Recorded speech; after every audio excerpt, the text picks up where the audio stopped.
তুমি অগ্রগামী হও সেই চিরস্থায়ী জান্নাতের দিকে, যেখানে রয়েছে চিরন্তন সুখ। যা মন চাইবে তাই পাবে, যা আদেশ করবে তাই দেওয়া হবে। জেনে রেখো, দুনিয়ার চাওয়া পাওয়ার পূর্ণতার স্থান নয়। দুনিয়ার চাওয়া পাওয়ার পূর্ণতার স্থান নয়। দুনিয়ার চাওয়া পাওয়ার পূর্ণতার স্থান নয়। জান্নাতি হচ্ছে এমন জায়গা যা তোমার সব আকাঙ্ক্ষাকে পূর্ণ করে দেওয়া হবে।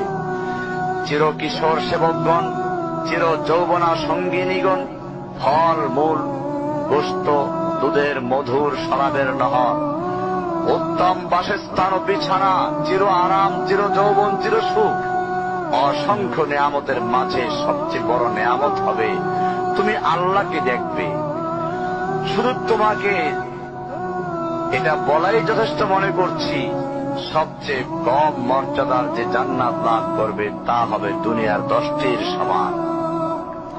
সুতরাং হে মুসলিম, হে ভাই, আল্লাহ তোমার প্রতি রহম করুন।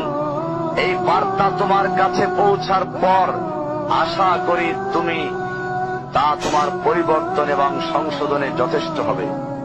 গতানুগতিক চিঠি হিসেবে নিও না আমার এই পত্রকে, ফেলে দিও না। এটা ফেলে দেওয়ার নয়, আল্লাহর জন্য বলছি। এর দ্বারা নিজেদেরকে সংশোধনের চেষ্টা করো।